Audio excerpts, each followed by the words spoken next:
እንግዲህ ቀጣዩን ፓርት ይዤላችሁ መጥቻለሁ ማለት ነው። እናም ምሳሌና ቅድስት እንግዲህ መንገድ ላይ ቆመው እንግዲህ ሳለ ነው ማለት ነው ያለቀው። እናም በመቀጠልም ዝናና ማህሌት በጣም ነው የደነገጡት። በጣም ደንግጠዋል። በጣም ፍርሃት ይዟቸዋል። ኬት መጣ ኬት ወጣ የማይባለውን እንግዲህ የብሩክ ወንድም ጠብ ብሎባቸዋል ማለት ነው። በጣም እንግዲህ የሚያስደነግጣቸው ነገር ነው። ለምን ያው አሁን ብሩክ የለም፣ በቃ አሁን እናጠቃቸዋለን፣ እንይዛቸዋለን ባሉ ሰዓት እንግዲህ የብሩክ ወንድም እንግዲህ ጠብ ብሏል ማለት ነው። እናም አስፈላጊ በሆነ ሰዓት ነው በነገራችን ላይ የደረሰላቸው። ሰላም ጤና ይስጥልኝ ውድና የተከበራችሁ በመላው ዓለም ላይ የምትገኙ የኢና ዩቲዩብ ቤተሰቦች በያላችሁበት ሰላማችሁን ብዝት ትርፍ ይበልልኝ።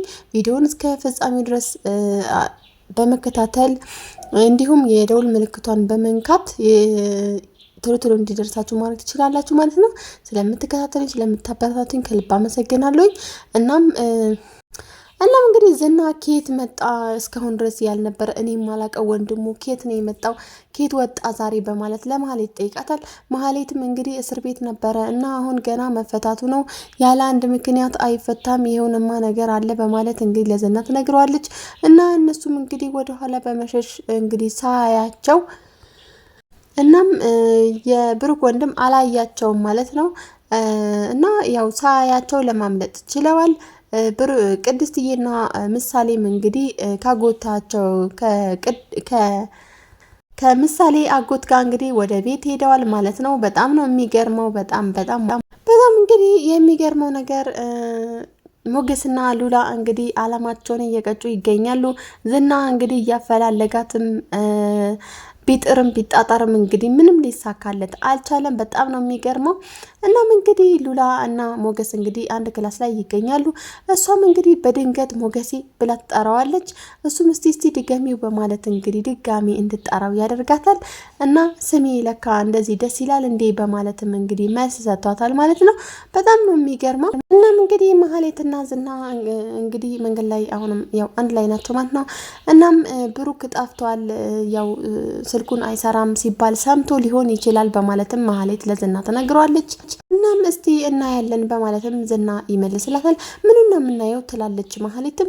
እሱም በመቀጠል እኔ ያንቺ ጭቅጭቅና ያንቺ ንዝንዝ ያንቺ በእንትን ማውራት በጣም እየሰለቸኝ ነው እፍ በማለትም እንግዲህ እንትን ይላታል። እናም እንግዲህ ነገር ማስረዘም መነዛነት ስራሽ ነው አይደለ ይላታል ማለት ነው።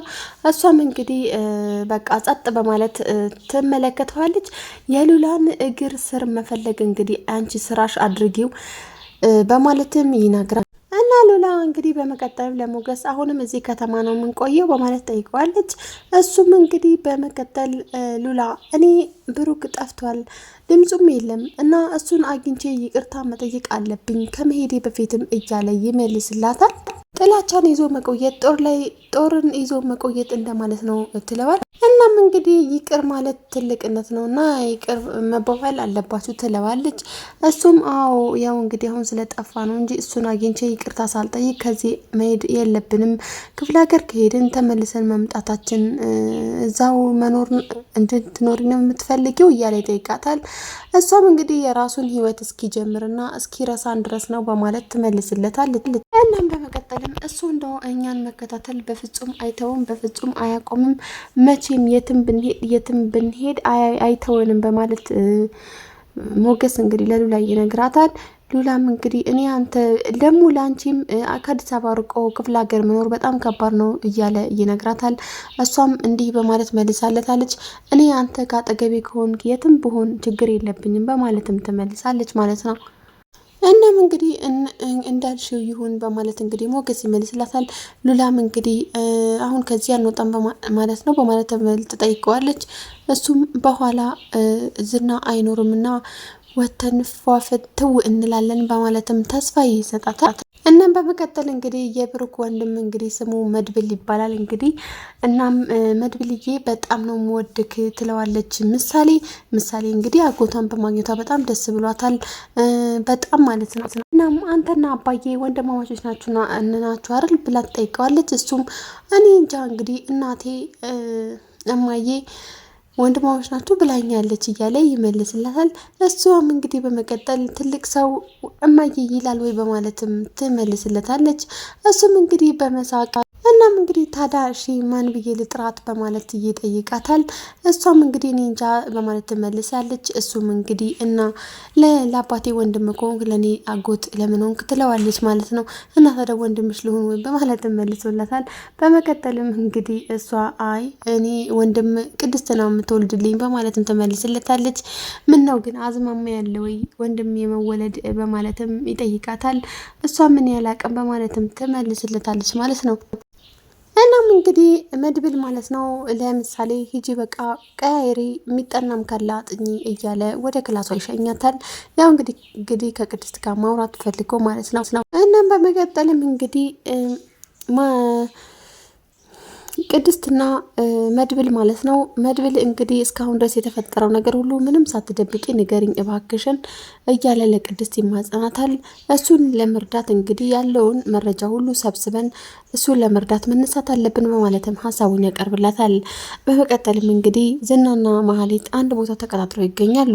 በጣም በሚገርም ሁኔታ እንግዲህ ዝና ለሁለት ነገር ነው የፈለኩሽ መጀመሪያው ግን አንቺ በጣም መሀይምና በጣም አስተዋይ የሌላት ሴት ነሽ እያለ ይናገራታል። እሷም ስለማልመልስልህ ነው ወይ እንደዚህ የምትለኝ በማለት ጠይቀዋለች። እሷም እንግዲህ በጣም የወረድሽና የወደቅሽ ሰው ነሽ እያለ አሁንም ይደግምላታል። እሷም በመቀጠልም እኔ ስለማልጋፈጥህ ነው ስለማልመልስልህ ነው በማለትም ወይስ ገንዘብ ስለሌለኝ ነው በማለትም ጠይቀዋለች።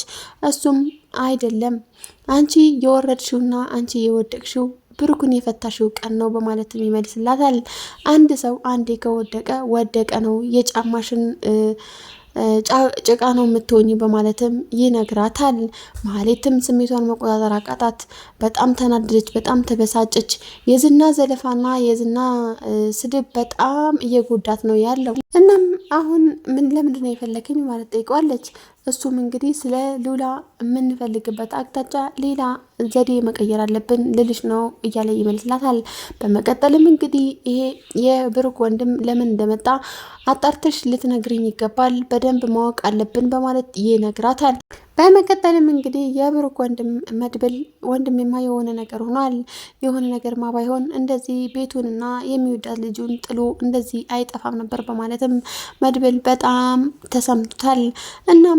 እናም እንግዲህ ስልኩ እንኳን ሊዘጋ አይችልም ነበር ማለት ይጠይቃታል ለቅድስት። ቅድስትም ዛሬ እኔ ራሱ የምሳሌ ጥያቄ አልቻልኩትም፣ ዛሬ እኮ አንተ ስላለህ ነው እንጂ ምግብም አልበላ ብላኛለች። አባዬ የት ሄዶ ነው? መቼ ነው የሚመጣው? እንዴት ነው እያለች አስጨንቃኛለች በማለትም ትመልስለታለች። ያው እንግዲህ እንደምታውቀው የአባቷን ያላት ፍቅር በጣም ትልቅ ነው በማለትም ትመልስለታለች። እናም እንግዲህ ምሳሌ ከጠየቀችሽ ወደ ነበረበት ወደ አሳከመሽ ሀገር ተመልሶ ሄዷል፣ ይመጣል እያልሽ አታያት በማለት ይነግራታል። በመቀጠልም የጓደኛውን ቁጥር ለማንኛውም ስጭኝ በማለት ይጠይቃታል። የማን ነው? የሞገስን ነው በማለት እንግዲህ ቅድስት ትመልስለታለች። አዎ ጓደኛው ነዋ፣ ጓደኛው ከሆነ ስጭኝ በማለትም ይጠይቃታል። እንግዲህ እንዴት እኔ ላውቅ እችላለሁ? እንዴት ምን እንደፈለገ ለምን እንደተፈታ እንዴት ላውቅ እችላለሁ ማለትም ትመልስለታለች።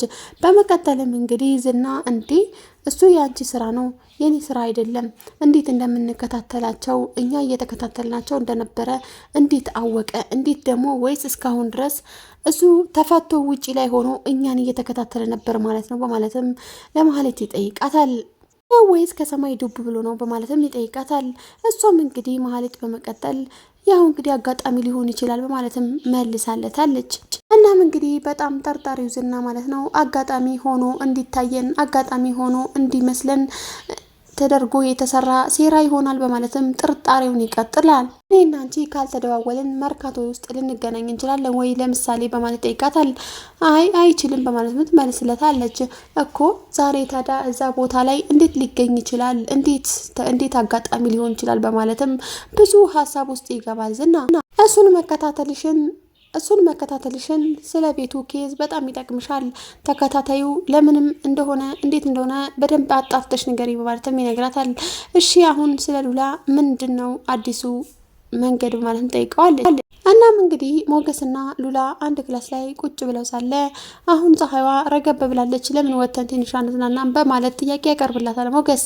በመቀጠልም ሉላ አይ ሁሌ ጭንቀት፣ ሁሌ ስቃይ፣ ሁሌ መከራ ነው እና ባንወጣ ይሻላል በማለትም ትመልስለታለች። እናም አሁን ወተን ትንሽዬ ተንቀሳቅሰን እንምጣ ማለት ይጠይቃታል።